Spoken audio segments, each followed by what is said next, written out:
من دولة الخير، دولة المؤسس الشيخ زايد رحمة الله عليه، دايما بتوصل رسائل لمصر والمصريين في كل مكان. مصر والإمارات على قلب رجل واحد. المصريين في الإمارات بيعلنوا تأييدهم لفخامة الرئيس عبد الفتاح السيسي من أمام القنصلية المصرية بدبي، وجايين يعملوا توكيلات لفخامة الرئيس عبد الفتاح السيسي. توكيلات هي دي جماعة لفخامة الرئيس عبد الفتاح السيسي. كلنا هنا جميعا في دبي بنقول تحيا مصر، بنقول نعم للاستقرار، نعم للرئيس عبد الفتاح السيسي. الدورة ثالثة وإن شاء الله بنتمنى للرئيس إن شاء الله تكملة المشوار، وطالما قال زي امبارح طالما في استقرار وفي امن وهو عنده الحمد لله الاستقرار والامن موجوده، فبنأيد عبد الفتاح السيسي لمره ثالثه.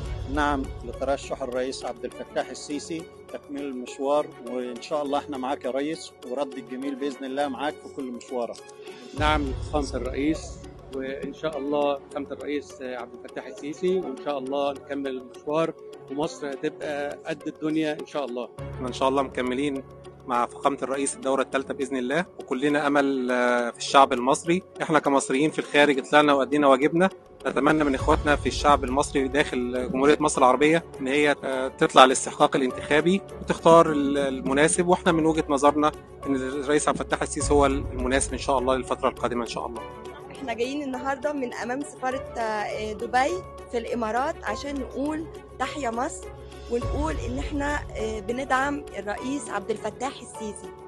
تحيا مصر، تحيا مصر. احنا جايين هنا السفاره المصريه بدبي علشان نرشح سياده الرئيس بكل امانه لكي ينجز ويكمل الانجازات العظيمه التي ابهرت الجميع. كل الناس الشباب ديت جايين من جميع فئات المجتمع، جايين يقولوا نعم للسيسي، نعم للسيسي رئيسا للجمهوريه 24. تحيا مصر، تحيا مصر.